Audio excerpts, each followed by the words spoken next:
and welcome to the live stream of consciousness. All right, we finally got it right. Yeah. All right, now we don't ever have to do it again. No, never again. Awesome. Because then it would be really, my buddies do. I didn't mean to rag on them, because I mean, I would do kitsch things on stage, kitschy things that I thought were fun, right? And my buddies Paulie Z and David Z, God rest his soul. David's passed away, but Paulie and David, they were the dual front man and brothers, right? And at the beginning of their show, they would come out to the front of the stage and they would say, in harmony, they would say, "We are Z." Oh, I think I remember. Yeah, I remember you telling me about that. Kind of like they were like a disembodied soul being pulled into another dimension, which is, I guess, why it didn't work for me, because I was like, no, that's the being pulled into another dimension thing. You're coming into our dimension. That's more like, oh, here I am, That's hysterical. So the we are CEO too. It used to kind of make me cringe a little bit, but I mean, you know what? I'm sure I said things and did things that made them cringe. Well, look, we practiced it over the last couple of weeks. We finally got it down, and now we're done with it. We can move on. We'll come up with something else next week. I don't know if pizza's enough for a snack. Oh, look who it is. It's Parker. You can have a snack if you have some fruit as well. Have some watermelon. Say hello to everybody out there in Twitch and YouTube Live land and Facebook Live land. So everybody, welcome to the live stream of consciousness. Yes, welcome Parker to the live stream of consciousness. Welcome to our usual guests out there, Taylor and Angela, Ninja Kitty. What's going on, guys? I'm just looking at the things we got. Hey Angela. there, hi there, ho there. You're as welcome as can be. And we want to thank the Rams Network for hosting us, and we always encourage you to look into their cause and yes, please do stuff like that. Please do. But, how was your week this week, Mr. Michael? I had a good week. I had a really good week. I actually got a spiffy new shirt. What do you think? You look very spiffy. Yeah, I'm excited. I got some new clothes, and everything is going really good. The summer is finally kicked in. I spent the weekend. I saw that 70s band, not that 70s band. What was it? 70s rock show. Cool band out here on Long Island at the beach, and yeah, it was good. I'm enjoying the summer. What's going on with you and the kitties? That must be a lot of fun. Very cool. The summer's kind of kicking my ass. I mean, I'm loving it, and I wouldn't have it any other way. My babies are great and so well behaved. It's more just like that. They're just like a lot of them. It's a lot. It's like. And it's nonstop, and also like some I need help from my parents, sure. And it's a little bit too much for them, I think, a lot of times. So I like just kind of trying to adjust to the requests really as they come. Well, it's 4 kids, and they're getting older. Oh, so you know what? That's funny. I was just even on like their best behavior. It's still there's 4 of them, so it's a lot. Yeah, they need help, and they're Snyders. They're Jesse Snyders. They've got a lot of energy. It's funny because I was telling you, I had not seen the Growing Up Twisted show, and I was just catching up with it and watching it and kind of looking at it from, I guess, a different perspective now, with our friendship kind of outside of that. Maybe you should do a version with your kids. Get the crew back in the house there with Growing Up Twisted round 2. Yeah, with Dee and Suzette and the grandkids are very talented. Although, I gotta say, man, I think we spoke about it briefly when we were on the phone. When it comes to the family reality show, I kind of forgot, I guess, that I think I did have a certain amount of I didn't like to watch it. Right. My siblings, they're still very triggered by the Growing Up Twisted show. Especially for my sister and my brother Cody, who are both the youngest. Right. And changed the most since. Yeah. Well, and you could even say that the show changed them, scared the crap out of them to a certain degree. Wow. It's not most people that all of a sudden you got people watching your life, just even how you walk and how you talk and everything, putting yourself under a microscope, it all is about how you read into it beyond that. So if you're like concerned that, oh, well, maybe I'm not, putting myself on as good as I would like to, they definitely were like, oh my God, I hate this and I never want to see it again, kind of thing. But yeah, I was a little bit more. I had been put through the reality show ringer a bit, so I generally kind of felt like that show was a win.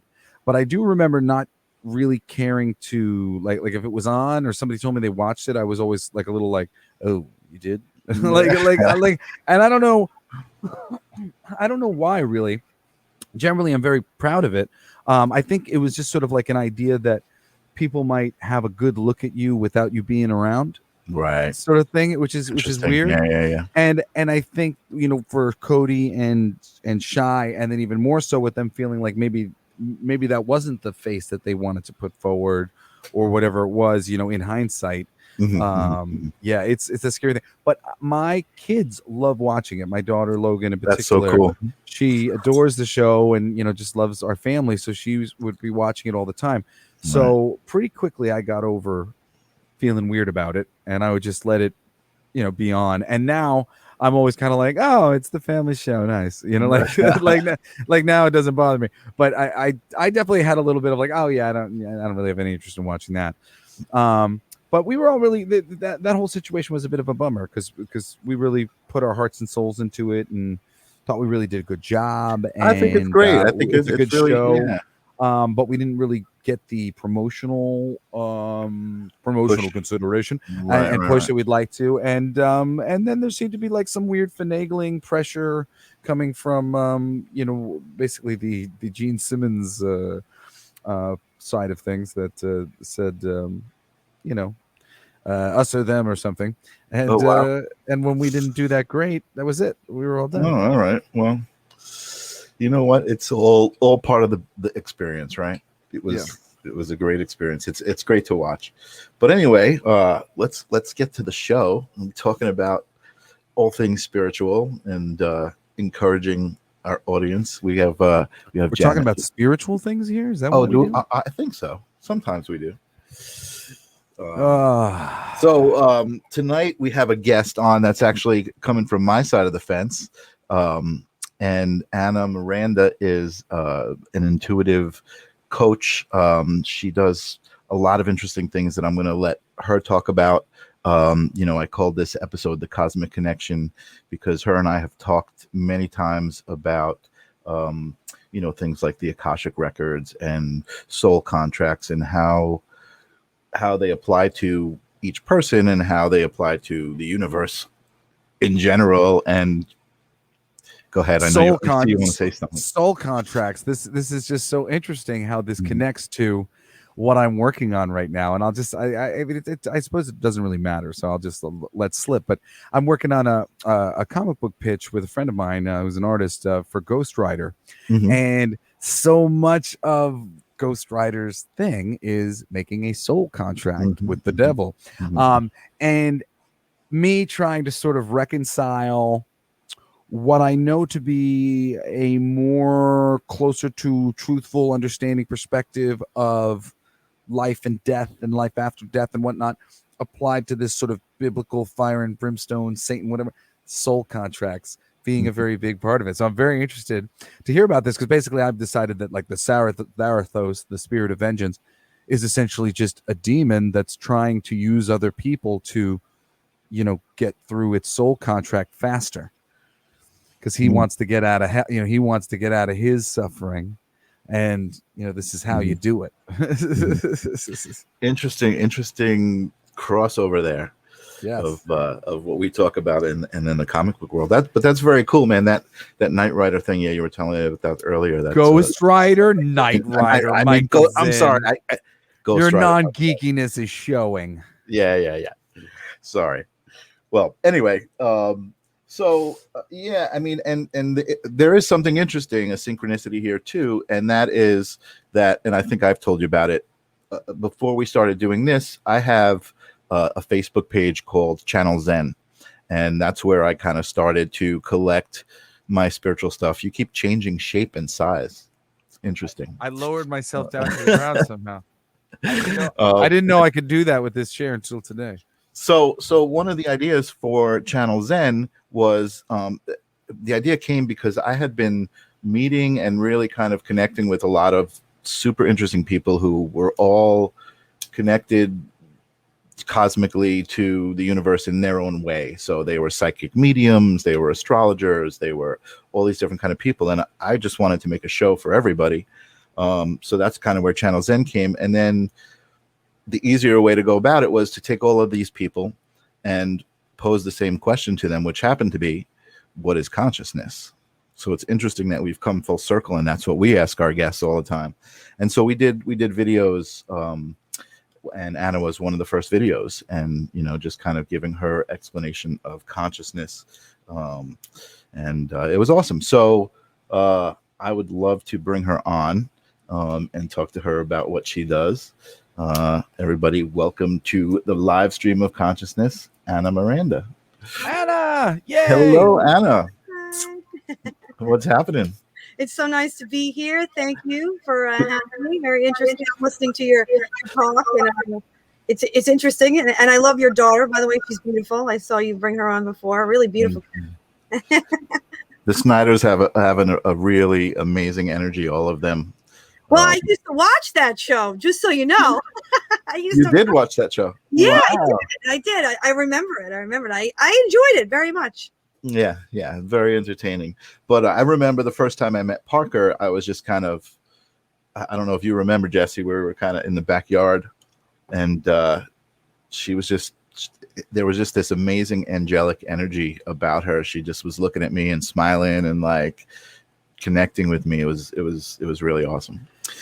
Since it got brought back up, there's a real simple spiritual lesson from reality TV in general, and from doing the show. And I had learned it when I had done previous shows really strongly, I guess, after doing Rock the Cradle. And it was that the producers are producing a story. And if you know anything as a writer, like about like creating a story, your protagonist has to want something and has to go through a struggle to get it. So often the producers of any show that you might be on, they're looking for the trouble that they can resolve. Right. Everybody just thinks about the trouble and they want to put the brakes on getting in any trouble. No trouble. But it's trouble they want to resolve. A reality show just isn't trouble. It's trouble that gets resolved. Right. And if you allow yourself to get into trouble, you'll be the star of the reality show, because it will keep resolving. You'll keep getting redeemed, and the audience will just keep going, oh yeah, I really like them, because you're getting screen time and you're being able to be yourself and go through the types of struggles that people like to see characters go through. Right. And similarly in life, it's really the same thing. I think we try to apply a little bit of perfection to ourselves, where we're like, when something goes wrong, we're like, oh no, it's the thing, it's gone, it happened, I didn't want this to happen, this thing, it's supposed to be perfect all the time. But it's in the imperfection that we're able to learn something and come through on the other side and redeem ourselves. So I mean, it really is, it can be a bit of a traumatic thing, I think, when you do that stuff. But in doing it a bunch, I really learned that you kind of just like anything, you can't be afraid of the trouble that might occur, because the trouble that might occur teaches you and grows you and enriches you. So, is what it is. So thank you for watching. I appreciate it, Anna. So actually, we got a couple of people who said something. Angela mentioned something funny. She said we'll get a laugh because I guess she saw that we were having Anna on. She said she called the library asking about Akashic Records, and they said they don't have any albums. Oh, that's funny. Yeah, that's pretty funny. And we have Taylor welcoming you to the show, Anna, and we have Angela welcoming you to the show. Hey. So Anna, why don't you tell us exactly what it is that we're talking about here? Yeah. This is Mike knows this is my favorite subject, and actually, I can kind of explain a lot from what you just said, Jesse, because really the idea of soul contracts is the idea that prior to our birth, we created it all. We chose our challenges, we chose our gifts, but more specifically, we chose the family of origin and the people that we were, the souls that we were going to come in and connect with.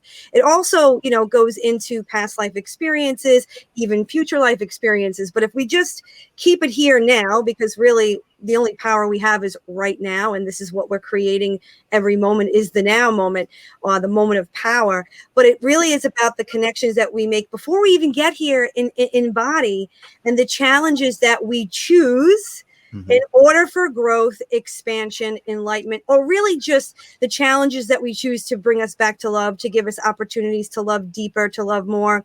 Interesting, you know, the soul contract, or the, you know, the soul family of your family, Jesse, all choosing to come here and to have this experience together on this television show. I mean, that to me would be a fascinating contract to read, to see what each family member, what were they going to learn, what were their challenges going to be, and why you chose to come in, you know, as a collective to do that, have that specific experience. But that's, I want to say, the simplest way of explaining it, because it actually gets very, very complex and very, very deep, but it brings purpose to the pain. That's the most important aspect. And how I got involved in this, and Mike knows me, I started as a psychic medium I started at 16 years old. By the time I was, oh, wow. Yeah, I was really young when I started. I had a near-death experience. Oh, I was going to say, were you having experience, or did you have any experiences prior to this that like opened you up? Yeah. Can you tell us about that? Here comes the story. Yeah. Can you tell us about it? Well, okay. So prior to 16, I became very heavily addicted to serious, you know, narcotics, basically. And by the time I was, you know, 16 years old, I had hit my rock bottom. And actually, I have a little tattoo here. I don't know if you can see it. But on March 31st, 1995, I overdosed. And I had a full-blown experience. I've been to a lot of different forums of people who have also have NDEs. The funny thing is, prior to my near death, I was very much an atheist. I had really no belief system, and I was really in a place of complete hopelessness, despair, trauma. And then this experience, you know, happens to me that really changed everything. And the interesting part of it is that later on, many years later, when I became an astrologer, I actually did my chart. I wanted to see what happened, where were the planets aligning on March 31st, 1995. And I actually found that the planet Pluto, which is the planet of death, transformation, and rebirth, was literally sitting at the same degrees on top of my actual sun sign of Sagittarius. You just can't make that up. So once I had that experience astrologically, I said, there's something to this. I think I planned this, and I want to understand more about it. So that was part of how, you know, it went down. But the near-death experience itself was extremely profound. You know, to make a very long story short, about 2 weeks prior to my near-death experience, my mother wound up going into the hospital. She was having, they didn't really know what was wrong with her. I mean, they figured out later she was having intense anxiety, panic attacks, but we didn't know. And at the time, my brother had called me. He picked me up. She was in the hospital, and he literally picked me up. I was literally at a crack house. I mean, that's where I was when my brother picked me up. Wow. And I went to the hospital to see my mother, really, you know, out of my mind, obviously. And I was standing outside of her hospital bed, because a hospital room, because I didn't want to go in. I didn't want her to see me like that. But she actually was having a conversation with my sister at the time, and I was listening to the conversation. And my sister had asked her, you know, do you need anything? Do you want me to go out and get you some food? And by that time of my life, my mother did place me in an outpatient program, which I was supposed to go to that day at 3:00. And all my mother kept saying is, you know, the only thing I care about is Anna, you know, make sure she gets to her meeting. And that was really my first aha moment, because I really didn't know I was an addict prior to that. To be honest with you, I really did not understand the totality of what I was doing. So again, making a very long story short, I went home, and my very Italian family was very angry. And they basically kind of let me know that my mother's, anxiety and panic attacks were coming from me being out in the streets and doing whatever I was doing at the time. I mean, I lived at home, but I, would leave for hours and hours on end and come back and steal money and all the things that I was doing. And my cousins at that time, and I have a million cousins, Jesse, just so you know, we have a big Italian family. And my cousins were like, let's take her to the beach, because if we take her to the beach, maybe we can talk to her. Maybe we can knock some sense into her. They took me to the beach. They tried to talk to me. I told them I wanted to be alone, and I walked down the pier. And this was the first time in my life I ever prayed. I walked down the pier. I got down on my knees. I remember just crying and just feeling very hopeless. And I just looked up to the sky, and my prayer was not eloquent. I don't know if we're allowed to curse on here, but I basically was like, I don't know who the fuck you are, but if you're up there, if you don't help me, I'm gonna die. I knew that moment I was like, I'm gonna die. I love that you're calling that a prayer. Yeah, but it was a prayer. It was like, it is. No, it totally is. It really was. It was deep from my heart. And then, they took me home, and it was 2 weeks later that I had my near-death experience. And I really believe it was invoked by that prayer, by that intense moment where I really was, in all honesty, saying, look, you got to need the push. Give me that push. You got to push me, right? So March 31st, 1995 comes, I'm in my normal routine, meaning doing tons of drugs, from the moment I wake up in the morning, I'm just doing tons of drugs. And at this time, I was still in school because I had gotten kicked out of school many times, okay? But I was allowed back in at this point. I got on the bus, and as soon as I get off the bus, me and one of my friends, we would run to, there was a gate. We would run to the gate, hop the fence, and go into the woods. Like, I never went to school. I didn't go. I'd go in the woods with my friends, and we would just be doing drugs all day. But what was interesting is, from the moment I woke up that morning, something felt different. Something in me did not feel right, like a foreshadowing of some form. And we're in the woods for hours doing drugs as we normally do, and I just kept feeling it. It was like a feeling in the pit of my stomach, and I was like, something isn't right here. So I was getting very anxiety-ridden, a little agitated. And the friend that I was with, her name was Jessica. And she said to me, maybe we should go and have a slice of pizza, because maybe you're feeling like this because we haven't ate anything and we've been doing drugs all day. At the time, by the way, that pizzeria was called Kara's Pizza. It was around the corner from Sachem North High School. So we went into the pizzeria. We get a slice of pizza. Now, here's where the real trippy part comes in. Okay. So I'm sitting there, and everything's, all over the place because I'm totally out of my mind. And I started to have my first clairaudient moment. I understand it was clairaudience now. I didn't then. Right. But I heard a male voice, and my full name. Are you ready for this? My real full name, my Italian name. My parents are from Italy. I'm first American born. Is Anna Maria Miranda, right? And my family, for short, would call me Anne Marie. But none of my friends called me this. They didn't even know that name. That was only a family name. Right. So the voice that was speaking to me kept calling my name, but it was saying, Anne Marie, Anne Marie. Now I start flipping out, and I'm telling my friend Jessica, do you hear? I mean, the people in the pizzeria must thought I was nuts, because I was like, do you hear it? Do you hear it? I was losing my, and she kept saying, calm down. What's going on? And I kept asking her, I kept saying, you don't hear that voice. You don't hear that voice. And she said, no. She's like, you need to drink water. We need to calm down. So I try to calm down, and then the voice comes back, and this time it's louder than it was before. And it gets louder, and it gets louder, and it gets louder, still saying my name, Anne Marie, Anne Marie, Anne Marie. So the only thing that I knew to do was to answer it. That's all I knew. I was like, what am I supposed to do? Until this day, I still don't know if I answered the voice out loud or if I answered the voice inside.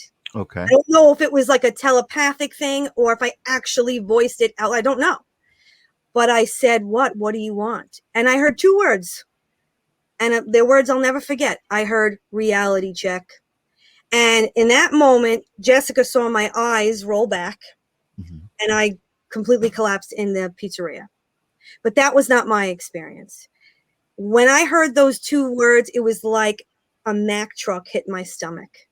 But right after that feeling of that Mack truck, everything became extremely still. A stillness that, it's been 26 years, I can never replicate. And then from every crevice and corner of the room, every nook, every cranny, it came in this way.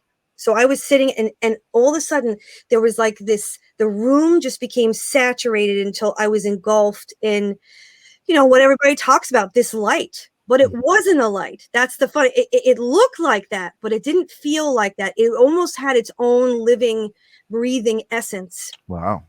And it surrounded me. And the minute that it did, I was completely full of peace, love, calming. Again, there are not words to describe it. And then as soon as I was engulfed in it and felt that peace, felt that release, I felt the Mack truck again. And I even heard the Mack truck. But I also say, when I was in that light, there was a sound. And it was like, it was like the sound of silence, but it was a sound. That again. Loud silence. Yeah, a loud silence. When I felt that Mack truck again, it was like the light went in the opposite direction. But this time very fast. When it happened, it was very, very, very slow. But then when that Mack truck came, it was like, it was like really fast in the opposite direction. Now I'm laying on the floor in the pizzeria. And I literally, my friend told me that I was on the floor and it was like somebody picked me up underneath me and just bolted me up. Like I literally went and was screaming and just came back. I remember seeing her face. That was her face was the first face I saw. And she was just like, like that. And there were no paramedics. There were nothing like that. We'll get to the validity of the story later. I just looked around and I just ran. I ran out of the pizzeria, ran back into the woods, fell flat on my face in the dirt. And I still to this day don't know how long I was there. I just know I was on the ground and I was hysterical, just hysterical. Like shaking hysterics. And as I'm on that floor, don't know how long I was there, the voice came back. And this time it was very soft. And he said, Anne Marie, get up, get up, get up, get up. So I just got up. And when I got up, I had my first clairvoyant experience where I literally saw my entire life from the age of 2. This becomes significant later. The age of 2 to 16, which is how old I was at that time. And I literally experienced every choice, every feeling, every relationship I had ever had in seconds. Wow. And it was, like feeling wise, you're talking about feeling it. Right. Yeah. Reliving it, re-experiencing it. Right. And then I remember I fell again because it was that overwhelming, because it's like the weird, I try to explain, it was devastating. At the same time that it was beautiful and I realized how beautiful life is, it was devastating because I realized all the shit I've done, all the people that I hurt, especially my mom. So it was like a double feeling. And I put my hands over my mouth and I just started screaming. I'm screaming by myself in the woods. And I just started screaming, oh my God, oh my God, oh my God. And then I heard him again. And he said, yes, yes, yes, get up, get up, get up. So I got up and then he started talking to me very deeply. And he said, Anne Marie, go home. I was starting to have a conversation with the voice. And again, at this point, I know it was telepathic because I wasn't speaking out loud. And I was like, I don't know how to go home. What do you want? And he said, I want you to just walk home. Walk home. I will walk with you. So from my house, from that place to my house, it took me about 3 hours to walk home. Because the Sachem School District was the largest school district in Long Island. You could live many towns away. Wow. So I was probably walking 20, 30 minutes before my friend Jessica caught up with me. She had gotten a car with a bunch of guys we went to high school with to go look for me. She found me. She gets out of the car. She's yelling. She's screaming, what's going on? And I just basically said, look, just please stay with me. I don't want to be alone. Walk with me. So she walked with me the whole way. Took 3 hours. I collapsed about 3 or 4 times. Each time I collapsed, I would hear him. He'd say, Anne Marie, get up, go home, go home. And then when I got to the edge of my block, I lived in a cul-de-sac. So you could see my house. My house was in the middle, you could see it.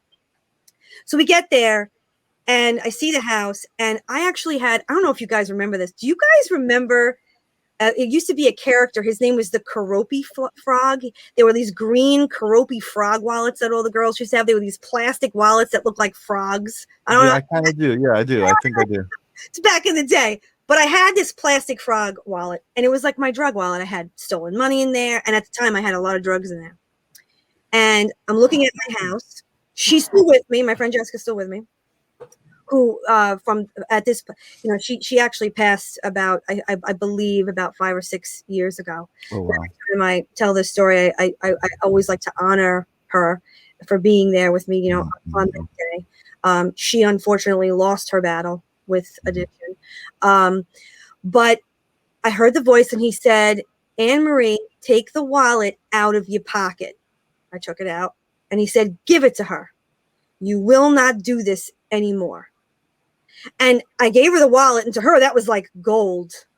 She looked at me, she looked at the wallet, and I said, "Take it. I don't want it anymore." Mm-hmm. Now, she turned around and walked away. Then the next time I saw her, I would see her out a couple of times, but it was probably a couple months after that she actually wound up at the Stony Brook Psychiatric Center, just a few months after that. But she had a very long battle with addiction. Mm-hmm. I gave her the wallet. She walked away. I don't even know how she got home, to be honest. I turned around, saw my house, and there was only one person, one person that my entire being filled with, and that was my mom. Mm-hmm. I started running, and I walked through the garage, and my mother was cleaning with her back towards me. Typical Italian mother, cleaning the house, and I walked in the door, and I didn't even say, I said one word. I just said, "Mom." And my mother turned around, took one look at me, dropped the broom, and that was it. I fell to the floor. She held me. It's like she just knew. She knew that something had changed. And I cried in her arms for many hours. She held me. And then finally I had the ability to talk to her. But before I did, I heard him. And he said, "Anne Marie, ask your mother about the dream." And again, this is all telepathic. I said, "What dream?" He said, "The dream that your Nonna Maria," that's grandma in Italian, "that your Nonna Maria had a dream. She called your mother. Ask your mother about that dream, and you will know who I am." So I began to tell to my mom.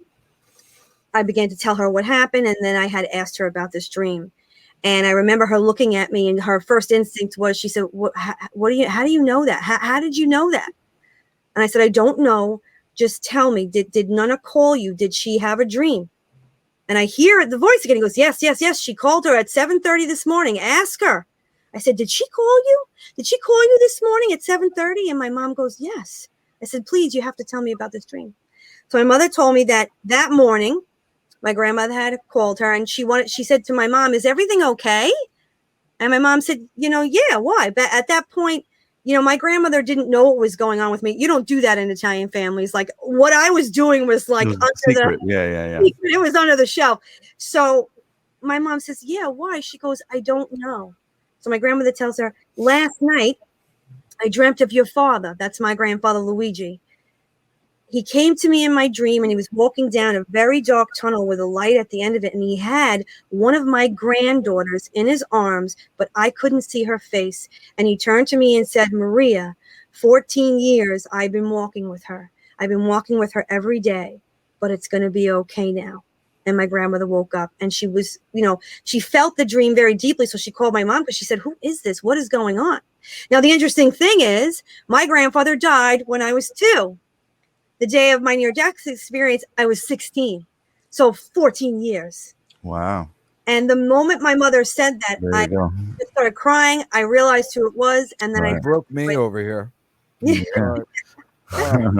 got me. Yeah.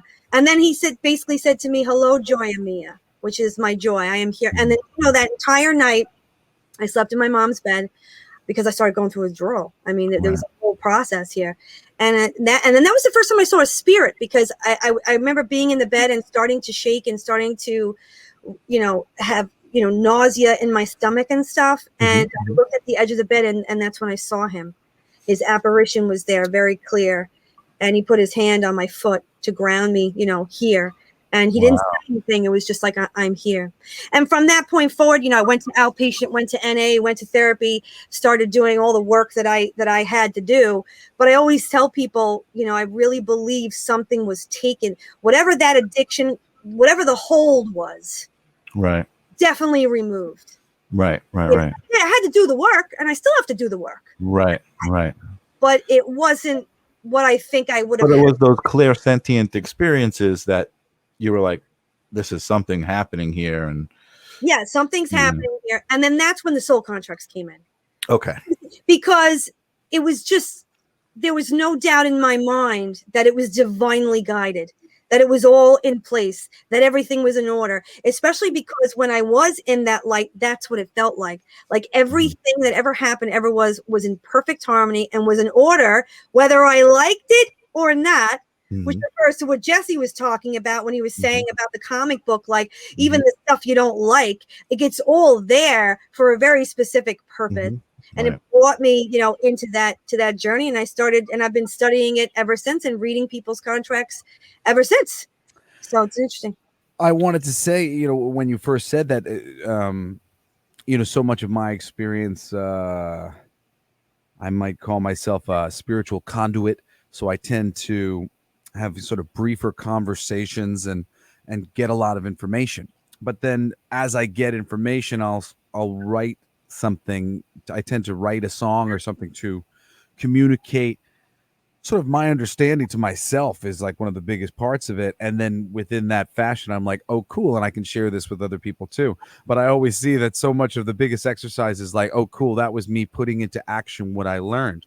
And as soon as you started speaking, I remembered that I had written this song and the lyrics were just, I planned this just like this, every hit, every miss, and what the naysayers are saying, I don't hear. I planned this to the bone, every zit, every mole, and what the naysayers are saying, I don't care. And, and this was, as I was learning what you are talking about here, and I was seeing, the whole point of this show is that people are all unique snowflakes. And when we're having this spiritual journey, our opening up to the infinite is all unique. And to look over somebody's shoulder and go, well, look at that, and try to have them do it the way you're doing it, it just doesn't always work that way. And, a real kind of hard journey for me with my family, has been my mother and my father. I to a certain degree, I really believe they're very convinced of the journey they're on. That's not to say that they're not growing and changing at all times, but to a certain degree, they really feel like they found the reasonable path and that it makes the most sense. And they tried to instill that with us. And I learned it very good. But sometimes my parents, sort of under the impression that like, I don't think he learned what we tried to teach him very well because I'm doing something different. And, and really that was the testament to the song, like every hit, every miss, you are doing your unique thing for a reason. And it's not so, every lesson is not interchangeable as the other. The lessons that taught your father for even the same energetic thing to be learned, the same energetic enlightenment, he needs a different lesson than you need. Right. And he's going to learn it in a different way than you learned it. If you guys would have learned it in the same capacity, it would have been learned jointly. Instead, he learned it, had an experience, and then he tried to communicate that experience to you. If you're still having, an energy to go do what he did, but different, that's because you have an energy that was always going to be there, and you have a different path to miss and eventually hit and find your way. So I really just want to like back up, the beautiful, story and how universal it is, different for everybody. But I'm sure so many of you guys are having very, very similar, experiences. And it's a very, very universal experience. So, Anna, how did you go from, being the interesting member of the family to to doing it professionally and trying to get out there and communicate with others and help other people, and what have you learned is kind of my most my question of interest. What do you think you've taken away the most? My interest always kind of lies in like the big picture, because we are all so individually different. When you can look at like a really large pool and take away from the whole, I always feel like there's the most to learn from that. So anything that you have to share, I'd love to hear. Yeah, that's great. Well, from 16, I would say, to around 24, 25, I was just kind of recovering. I was young, but I did go on the spiritual path full force. I was reading every book, taking every class, very interested. Eventually, I did enter into seminary. I was in seminary for 3.5 years. Oh, wow. So I had that experience. But what was cool is in the interim, I was seeing spirit. After my NDE, I was seeing spirit everywhere. And it was almost, I would go to college and be sitting next to somebody in my class and be like, do you have a grandmother named, like, it would be like, that's the beginning journey was kind of fun, where I was scared. It scared me. And I definitely had a lot of questions, and there was a lot of growth to be, maneuvered into it. But it was more like doing it for people around me, and it would just happen spontaneously.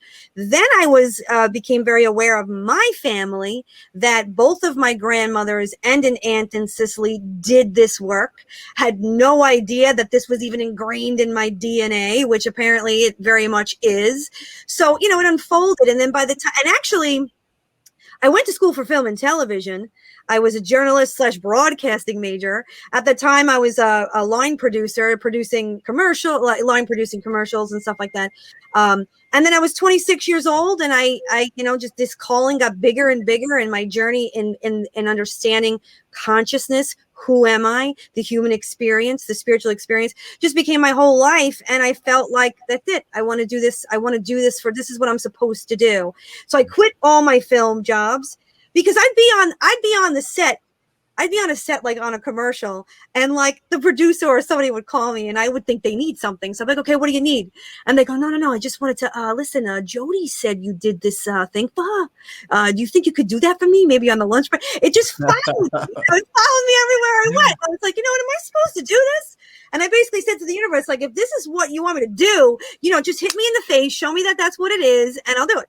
So that's pretty relevant. Jesse's been reading tarot cards, and he's kind of wondering if you should be doing it for people. Yeah. Well, it's funny. My experience has been very similar, where like, I never had any intention of any kind. I mean, I literally just like found a deck in my my ex-wife's mom's house, like in a cabinet, not being used. It's a beautiful deck. I just started playing with it one day, doing readings for everybody that I knew and loved. Had a couple things that came out that I found pretty interesting. Sent a couple pictures around. Those people had them as their wallpaper for long periods of time. And then, I would go and I would do them for like girlfriends or friends and stuff. And then all of a sudden I'd be doing it for their sister, or doing it for their brother, and doing it for other people. And I basically started going, is this like, you want me to do this? Yeah. Should I do this? Is this the first question, though, I was like, well, can I make a living? Because I have to make a living. Like, what do you want me to do? So I actually quit all the film stuff and got a waitressing job. I waitressed 3 days a week for 12-hour shifts so that I could have some money coming in. Made my first, psychic card. But I have to say, the universe took over. It just took over. In like a year, I had all these clients, and people were coming, and then it evolved. It just kept evolving and evolving and evolving, and that was it. And it's been evolving, ever since, really. So, when you get the call, you're getting the call, Jesse. You're getting the call. Yeah, it's funny as you're saying it. They're like, and their energy is making me nod and stuff, and I'm like, okay, all right, I see the parallels here. Yeah, it is so fun. I mean, like, I was nervous that, I don't know, that other people's energy was going to kind of take me on when I was doing readings, but generally speaking, you're always one-on-one. So like one-on-one, nobody can really like mess with my energy too much. I can just feel everybody's energy pretty good one-on-one.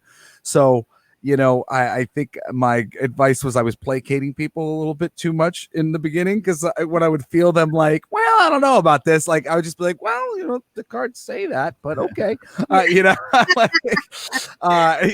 I would always do more. I'd pull more cards to get confirmation, and by the end of the readings, I would have them like, all right. But still, it's a subtle game. I realize to really do a good job is to ultimately like be sending them away charged, with energy that the sky hope they might get. And depending on how you do like you could give them really good information in the end, but if you kind of wibble wobbled it a little bit on the way there, they might take a while before they actually listen. I love that explanation where it's like, you're successful if they leave with that energy because you've exchanged that energy. That's the whole thing. You were going to say something, Anna? Yeah, that's what I really think, and I'm sure Anna probably can back that up a lot more than I can. Definitely. But you know what I would say? I have found, I'm in my mid 40s now. So through the years, here's what I realized. In the beginning, I felt that way. And that's true. And that everything he says is true. But then later on, I started to go, am I empowering them? Am I reminding them that they're the co-creator and that they have the ability to manifest and create? Because what was happening to me, at least the first 10 years of my career, was everybody was coming to me. They didn't want to take responsibility for their energy. They just, they just wanted me to give them the answers. Right. I didn't want to go into their vibration, what, the quality of that. They didn't want to do that. So that's when the soul contracts came in, because I was like, I'm not doing, actually, it's a funny story. My great friend, Brian Miller, great meditation teacher, you know him, Michael. He was in Nepal, literally like traveling Nepal, and he found this guru, and he was hanging out with the guru, and they were meditating, and the guru opened his eyes and he said, "Who's Anna?" And Brian's like, "Oh, that's my friend." And he said, "Tell her to stop giving the readings she's giving. She's creating karma for herself and others. They need to make their own choices." So he called. Wow.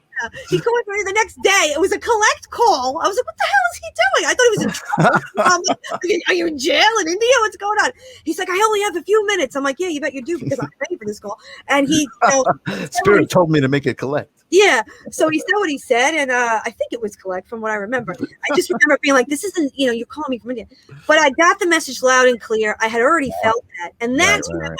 This is where the law of attraction comes in, the law of resonance, all the laws you teach, Jesse, where they weren't being implemented in regular psychic readings. And I felt like I was actually taking away the power rather than giving them the power. There's a funny story that I can kind of tack on to that, just because it's there's good spiritual lessons within it. I had a friend of mine who reached out to me just like in a panic. He needed a reading like immediately, and this is somebody who doesn't really have a lot of money and like all these different things. I need a reading right now. I'm like, okay, and I do this whole reading for him. He resists what I'm saying. I take a look at the reading because he's so resistant, and I'm like, well, I suppose it could be interpreted this way, kind of thing, or whatever. And he's like, all right, whatever. And then after a few more moments, I finally get him to reveal that he already had another psychic person tell him the same thing that I told him right at the beginning of the reading, that he was previously doubting because he doubted it when they said it to him. He needed to go get a second opinion on it.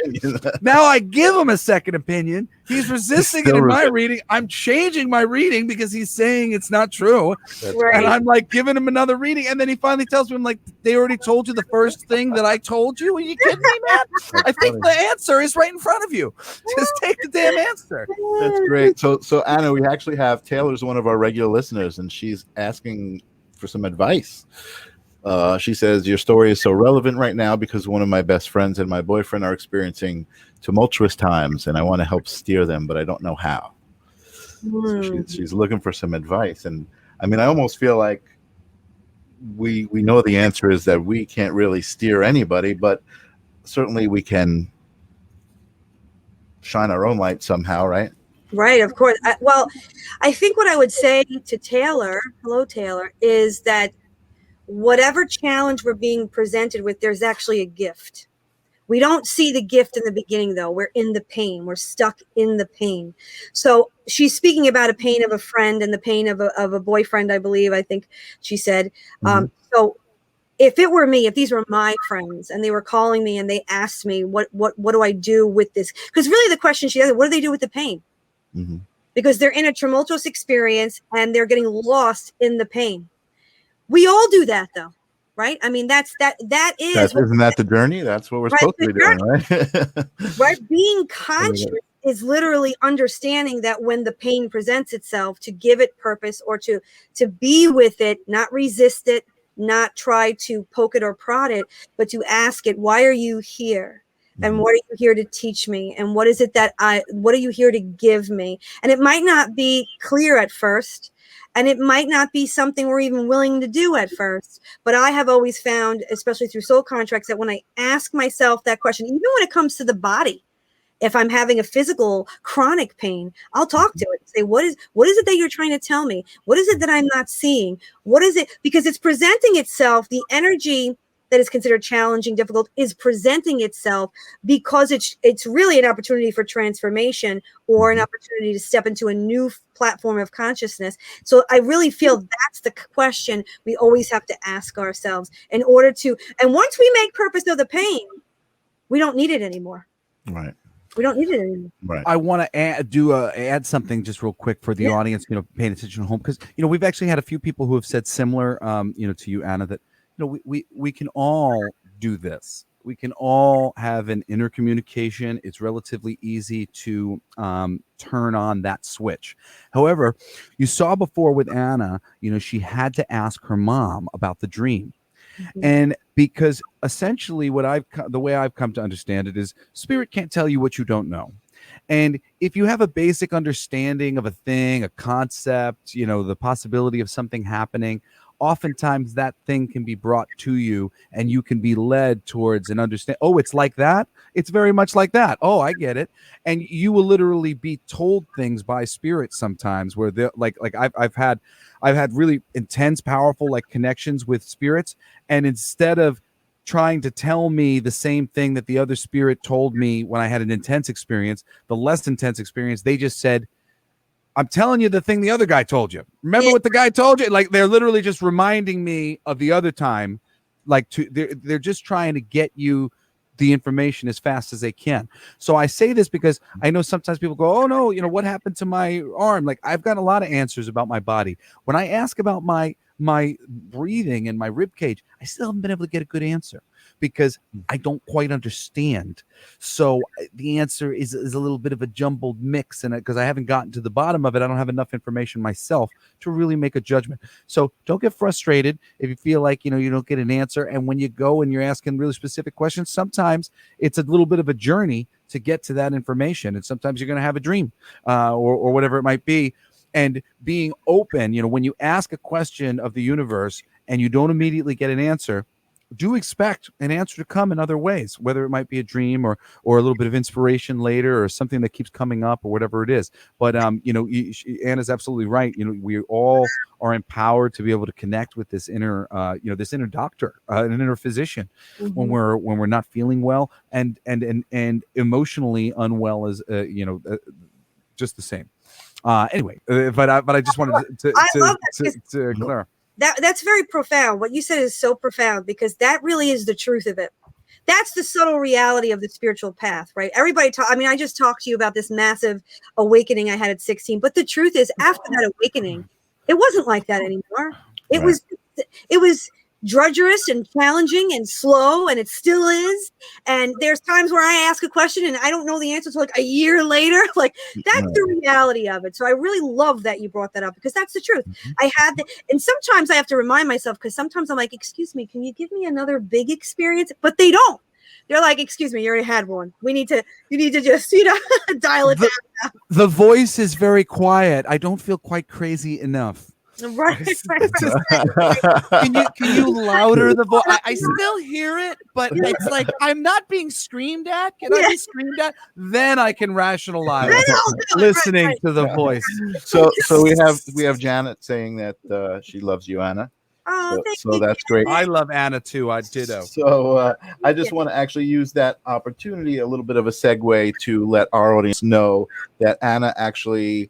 I love this platform where we have these conversations and we talk to people and bring on guests. And Anna actually also is involved with her own podcast. Cool. Can we plug your show? Yeah. It's called Spiritually Psyched. That's the YouTube channel right there. I love that name, by the way. I was thinking about that. I'm like, oh, that's kind of cool because I like that too. Yeah, because it's not all about psychic medium, but it's I love play on words. And I don't know. I think I would have gone with psyched : spiritually. That's It's funny, Jesse, because so it's not my sole podcast. It is a collaboration. It is Three me, ladies. Rhea Spina, and somebody that you actually know very well, Jesse, that told me to tell you to say hello, Alyssa Schwartz. Oh, wow. Yeah. So she wanted me to, she's like, tell Jesse I said hi. But Alyssa Schwartz, Rhea Spina, and we are ladies, because it's literally the bridge between its spirituality and psychology and mental health coming together. That's so lovely. It's very, very interesting, right? She was my tenant in my house in Port Jefferson Station. And at the time, I was still in very, very staunch atheist mode. And I'm generally a lovely person. So like, I wasn't like a douche about it, but I definitely had a little bit of like yes, the crazy spiritualist downstairs, I mean, I've loved her since the moment I laid eyes on her. I just didn't really like subscribe to so much of that stuff. But then, I mean, just click, and I started growing. And who was I turning to every 2 seconds? Hey, Alyssa, do you know anything about Alyssa? Do you know anything about Alyssa? Do you know anything about for forever? And and then when I, I mean, granted, she just was with open arms as I became more and more spiritual. She was just like, oh, I love this. She would always just be telling me how much she loved how I was opening up to the other side. And then I did a thing at her center, and that's where me and Michael were able to, like, he had kind of crossed my path earlier, but that's where we met, where he filmed the thing, and we met on a spiritual level, and really was the beginning of our relationship the way it is now. Just talking spirituality and universal law. It's funny when you say spirituality, sometimes there's a little bit of it's like stepping on the wrong twig and waking up a bear in somebody like that, spiritual. I don't know. Like, we had my friend on the show the other day, and like when I called him a spiritualist or something, or wanted to call him a spiritualist, his reaction to that was very like, no. But it's just so funny how words take on all these meanings, but for me, at the end of the day, it's more somebody who believes in universal law, that we are all one thing, trying to figure out how to better be that one thing. Like, that's it. That's all I believe. Nobody has to fight me. That's everything stems from that. Everything pretty much stems from that one idea. That's it. That's how I've built my universe. Yeah, I love the ladies, Alyssa and Rhea. Again, we are a collaboration. We are all own equal shares of Spiritually Psyched, and we're gonna have a lot of workshops and stuff coming up. But they're awesome because they're so spiritual, but they do have that clinical background that really brings a groundedness to it that I think spirituality really needs.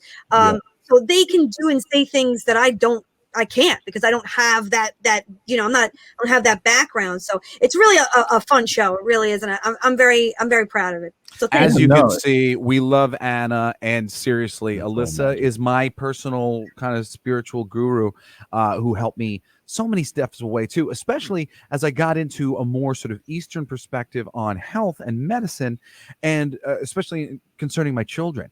And when I was turning to somebody looking for alternate perspectives, Alyssa was just a wealth of knowledge all the time. She works with lots of people and lots of different people at her center, lots of different types of healing modalities.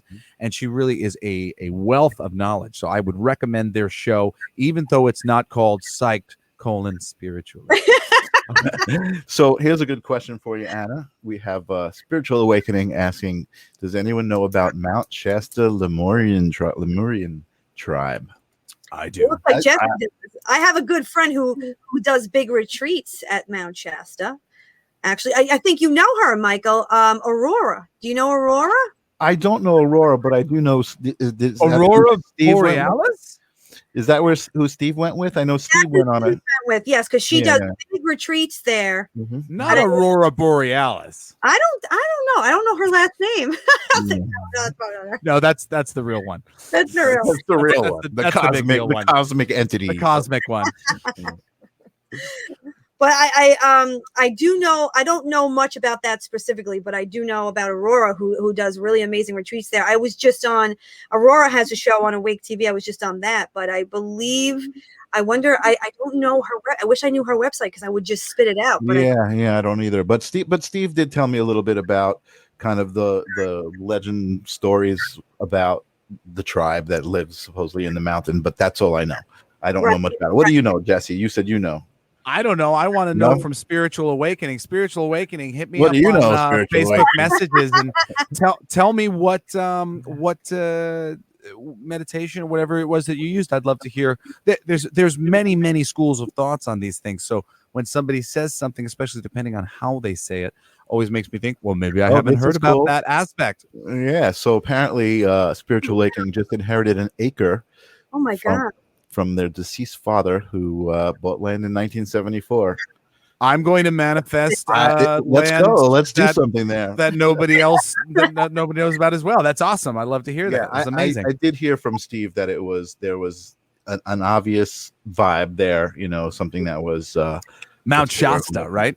Yeah, Mount Shasta. Yeah. I've wanted to go and visit. I've read a lot, and there's lots of people who do channelings from there and things like that. And certainly, everything that I've ever heard really lines up with, it's interesting. I've gotten to such everything. Yeah, I've gotten to such a funny place. Like when it comes to politics and all these things, people want to naysay, but we live in a system where until the powers that be vet a thing, we're not allowed to say that it might be true, even when many people are testing it and saying, hey, this seems to be true. Yeah. If the system is that system, and it is very obviously that system, you're getting into a place where the real breaks in that system come whereas you see the international conversation. The international conversation is the same conversation that is being naysayed over here because it hasn't been accepted yet into the mainstream. You would think and hope that if I could go and show somebody who didn't really believe some of the things that are really going on in the world, in the high up power positions, were shown some of these things, that they would go, aha, I see. Why would Dutch people give a crap about this the same way we are and be talking about it from a universal conversation that also hits all the nails on the head for everything that the people over here are saying, who we're demonizing and calling extremists? The international community is saying the same thing. So it's really a wonderful thing that eventually it sort of equalizes the conversation, but still that mainstream conversation's being had, and people are very accepting of this. Now, I don't care if 1,000 people say it's true. I want the head of CNN to say it's true, because he's the one we put in charge of that. But once you start to lose faith in those people, which anybody paying attention should have a long time ago, you're in a real quagmire situation. Yeah. So I see something interesting brewing here. Spiritually Awakening. I don't know who that is of our listeners, because people come up with all these interesting names. Sounds good. He or she, but you know who it is. But yeah, that's awesome. And Angela says she's heard that it has its own heartbeat. Yes, that I know. Yes. Which is very interesting. Shasta does. Shasta has its own heartbeat. Yeah, Mount Shasta. Yeah. So cool. It's like supposedly, and I could be botching this up, but I'm just gonna, go with what I've read about it and what I've heard about it. It's like, you have a pulse, right? And the earth has a pulse, and countries have a pulse, and certain areas of geography have a pulse. Right. I believe Shasta, kind of like Sedona has those vortexes. Right, vortex. Yep. I believe Shasta has a similar type of energy vortex where it has its own vibrational pulse, which is why miracles and healings and different things occur there. There's way more than just that happening. I mean, because if you go, if you're taking it for what people have said that they have experienced, there are beings living in the mountain who have been living there for a very long time. Many people have had interactions with these beings, have been healed by these beings, have been helped by them, have been sighted, whatever else. And then additionally, lesser so, energy spots, meditating there, the whole place being a certain bit of mysticism, magic, weird things happening, weird noises, weird lights. It is a place of all sorts of mystery, interest, which yes. is why I always wanted to go and visit the place. So, I'm loving very, the way very this cool. is developing. I completely manifested it beyond what I thought. Such a cool story. I was then given an old RV to restore to put on the land. Oh, It's wow. one of those very blessings cool. I dreamt, but completely shocked. So Spiritual Very Awakening, we're going to have you on our show broadcasting from that location. Yeah. Because Yeah. we want some of that energy channeled through I think that sounds like live a stream plan. For sure. So Well, let's wrap get in things touch. up with Anna. Anna, I love you so much, sweetie. Thank you so much yeah. for coming on the show. What can we pull out of her face before she goes? What do you got cooking? Anything coming up, Anna? There's quite a few things that I have. I have a lot of classes coming up. One tarot training class, Jesse, just in case you. Oh yeah, cool. You may want to get some, and it's actually going to be at the Holistic Center for Soulful Living. Alyssa works at formal, but I always have I have something called the Intuitive Conservatory, where we're always doing training classes in psychic development, intuitive development.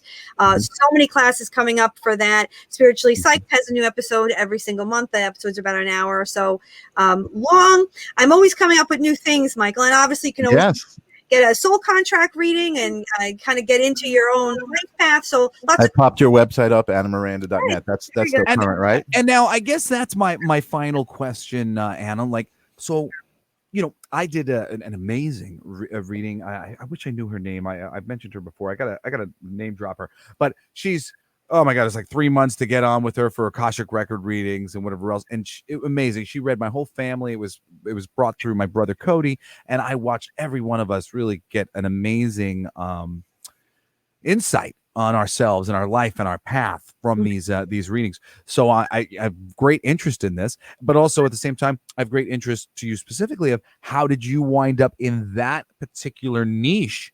And how do you know why you're able to bring forth this kind of information in this way? Can you give us any information about why that's your particular thing? Because I'm sure that has to be a question for you that, like, I know I always am asking, like, why like this? Why, Yeah, no, that makes so much sense, because in the beginning, like I said, the first 10 years I was a medium, but I love mediumship. It's a great blessing, but there was something missing. I wanted more. I really wanted to understand the soul's journey and path and purpose behind it.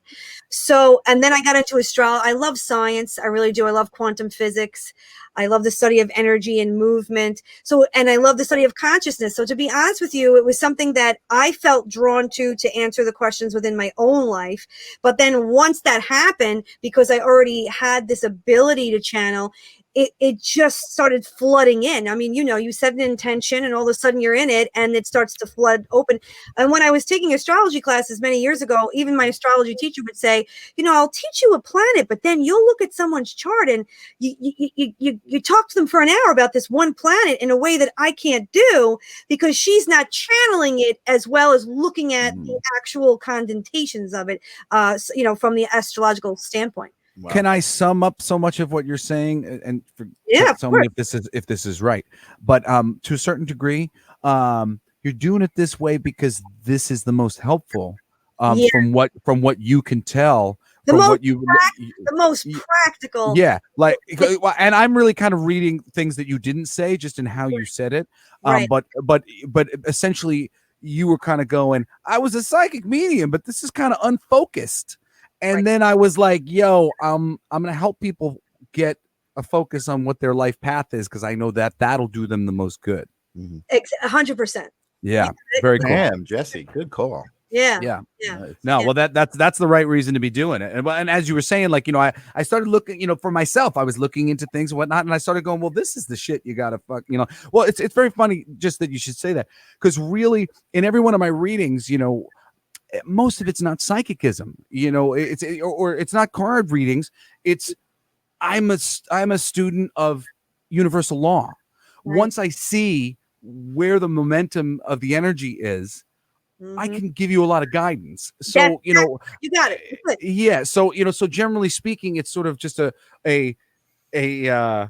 excuse to get into the position where you can sort of read the energy and provide, well, if the energy is like this, you may want to try this, Exactly. So I totally feel that vibe. And I even tarot. It's like I'm reading the tarot, but it's like so much of it just ends so up much being more, lots of it. It just ends up being just a lot of universal law kind of stuff. Right. So you're an you know, intuitive coach yourself. Then you're an intuitive Yeah. coach. You're using Yeah. intuition and the movement and understanding of the vibrational language of energy to help somebody see what they're creating and manifesting, what they're learning, and you help and guide them.